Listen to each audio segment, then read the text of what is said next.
Thank you, Professor Craig Calhoun. Bismillahirrahmanirrahim. Yang berbahagia Dato Lee Hao Hian, the President of the Malaysian Alumni Group of the LSE, Professor Sir Christopher Pizarrites, the Regius Professor of Economics and Nobel Laureate,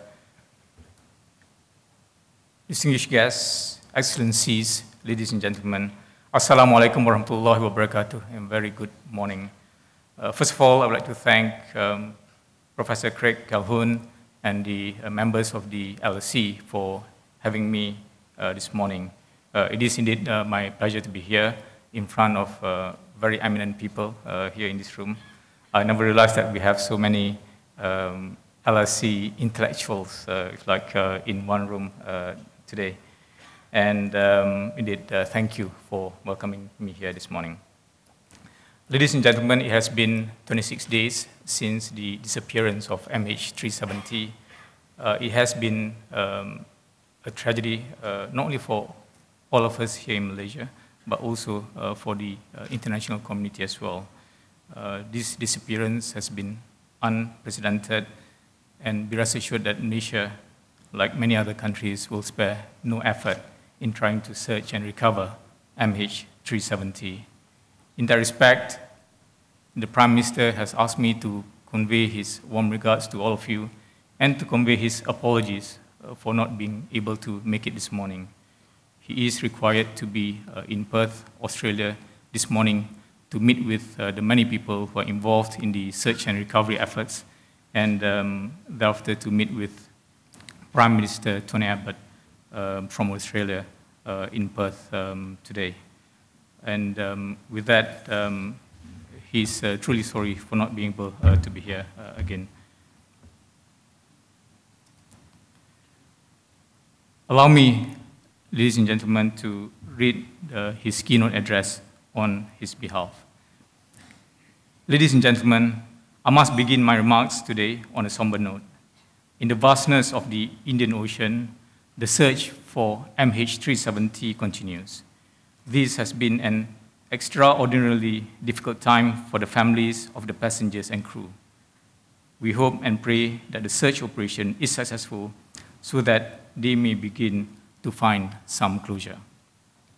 The search effort has been truly multinational, with an enormous contribution from our friends and allies from the world, and especially those here in Asia. We have been grateful and impressed in equal measure by the cooperation that we have received. Ladies and gentlemen, it is an honor to be invited to address the LSE Asia Forum, which has done much to strengthen the connection between Clare Market and our continent.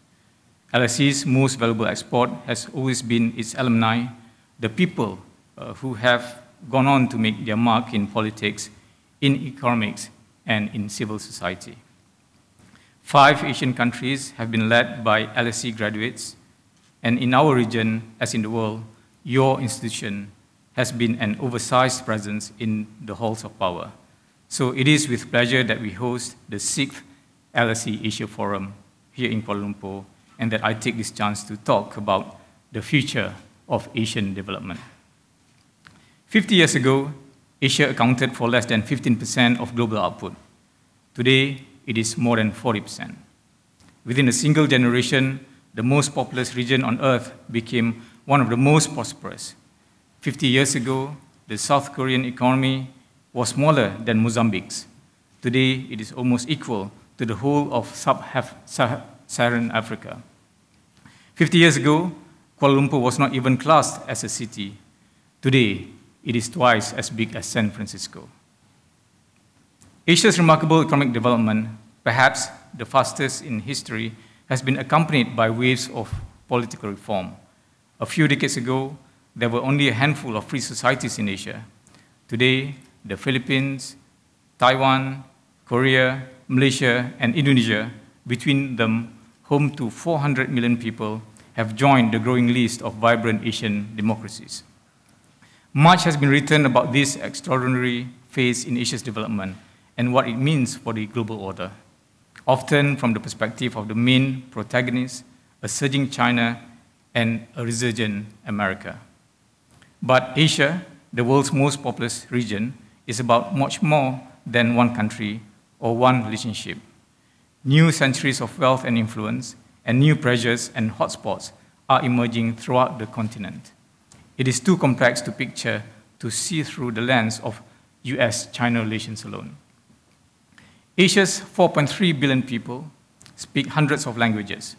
They live amongst the world's biggest cities, highest mountains, and most remote islands. Asia has a larger middle class than Europe and is home to more billionaires than North America. Yet, a quarter of its people live on less than $2 a day, and pressure on its resources is relentless. It is a vast and varied continent.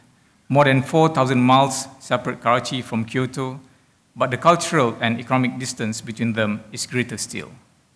To understand the implications of Asia's rise and to build an image of what it will look like in the future, we must take multiple exposures and combine them into one.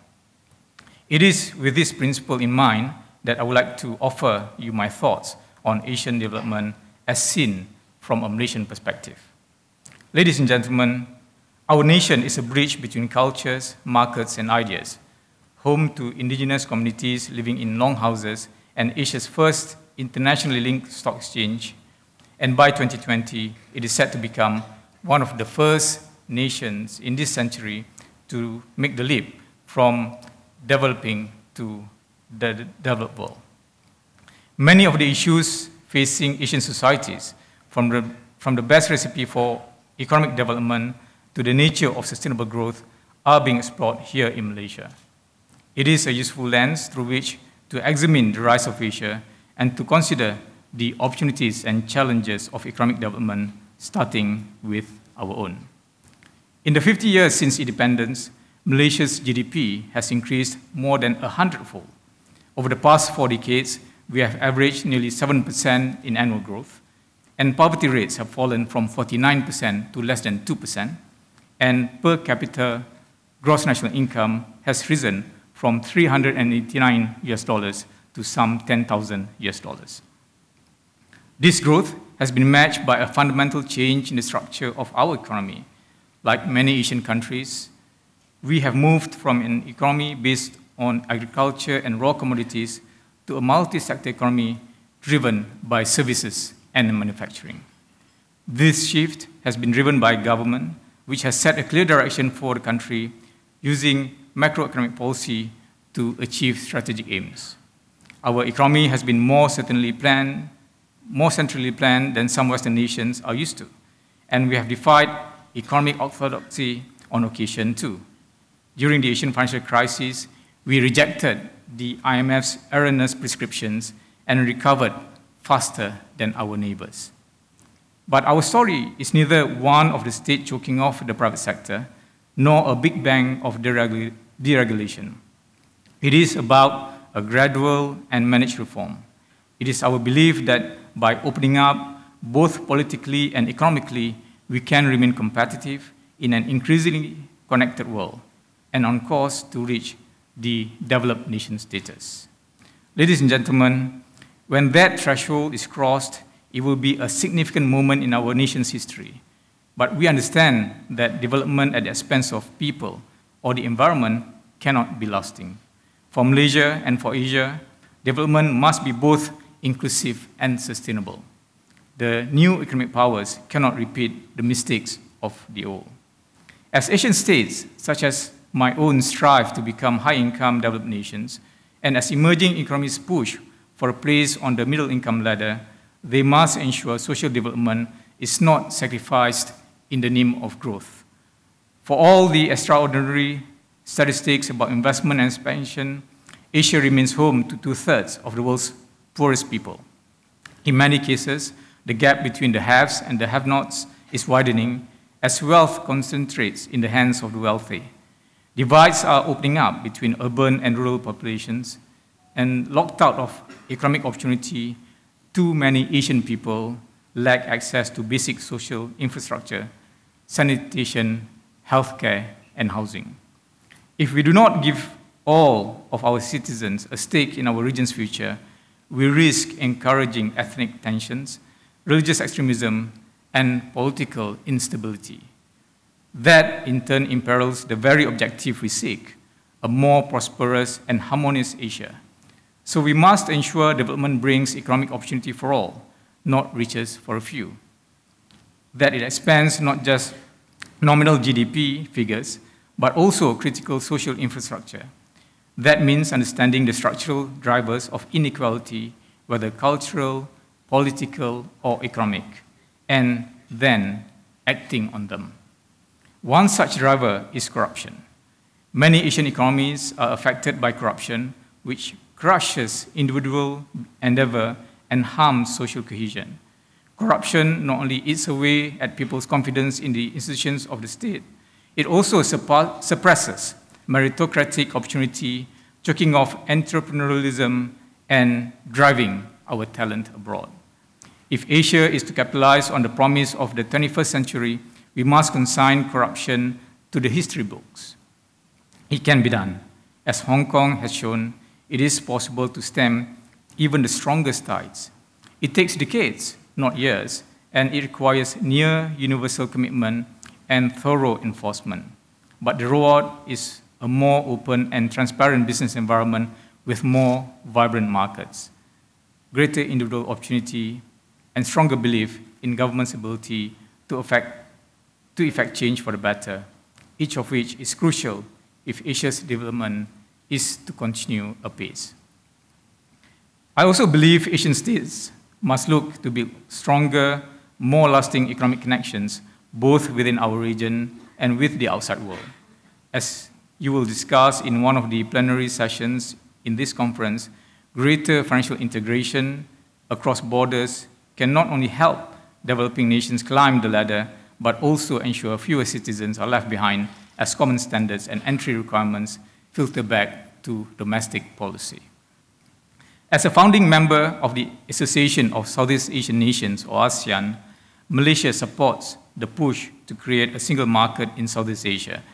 It is my hope that ASEAN Economic Community will bind us together in the service of common goals, providing greater depth of opportunity for citizens across the region.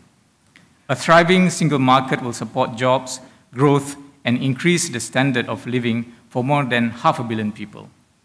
It will also ensure that Asia's remarkable growth story spills across into all member states.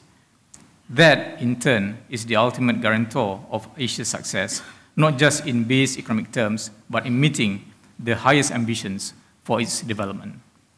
But in an interdependent global economy, the benefits of greater cooperation extend far beyond Asia's borders. That is why I look forward to the completion of the Trans-Pacific Partnership, which will strengthen our ties with the wider world, and the Regional Comprehensive Economic Partnership, which will bring 3 of the largest economies into the world's largest trading bloc. For Asian economies, integration offers significant benefits, including the ability to negotiate together. Pursued prudently, it can increase the power of middle nations and raise living standards for all. Yet, as Asian nations open up to the global economy, we must also do our best to encourage and practice a more accountable capitalism. Around the world, there is an ongoing discussion about the nature of the modern market economy, about how capitalism can serve the people and nations, not just businesses. Not only public confidence in financial industries has been shaken, but commentators are asking whether the business model that puts shareholder value above all else is truly sustainable. Many policymakers are now preoccupied with the quality of growth. The common concern here is a greater corporate accountability, not just to the immediate bottom line, but also to the society which enables transactions to take place. One of the primary lessons from the 2008 financial crisis was that short-term business decisions can fatally undermine the health, not just of companies, but of the whole economies. It is incumbent on policymakers to guard against them and on corporate leaders to avow them. As Asian economies mature and compete for a greater share of financial services markets, we must learn from past events.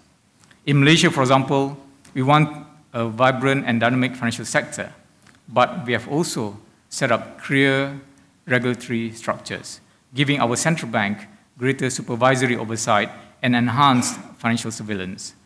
Having been through a financial crisis in the last century, we were more than prepared for the 2008 crisis and the crash, with better governance, capitalization, and liquidity requirements for the financial institutions. Similarly, having seen what happened in some European countries whose deficits rose in the good times and soared in the bad times, we have taken steps to bring our finances under control by reducing our subsidy bill and trimming expenditure. We are also looking to safeguard the economy by increasing corporate diversity. By 2016, 30% of our boards of directors in Malaysian companies must be women. As academic studies have shown, that will make for healthier, more profitable firms, and in turn will strengthen our economy. Ladies and gentlemen, Asia's development depends on our ability to act, to reduce inequality, to build stronger economic connections, to commit to a more accountable capitalism. The challenges of economic development and sustainable growth will test Asia's capability and its resolve. They will not be met without a commitment to cooperation, without the investment of time, resources, and without political will. But I believe we will do it. I believe in Asia's potential. I believe in Asia's ability to find sustainable growth models, not unbalanced ones, to create opportunities for all, rather than wealth for a few.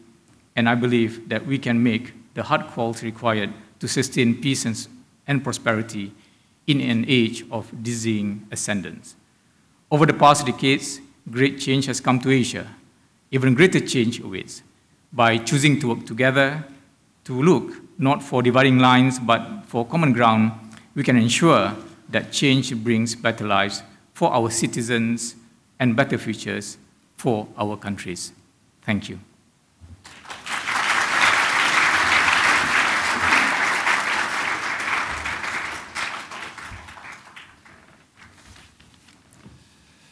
Minister, on behalf of everyone here, many thanks for your speech and many thanks to the Prime Minister.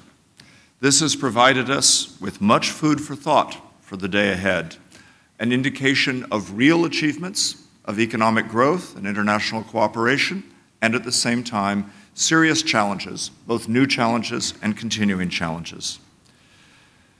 I would ask that in a moment, as I escort the Minister off the stage, you all remain in your seats as we continue the LSE Asia Forum, its opening session.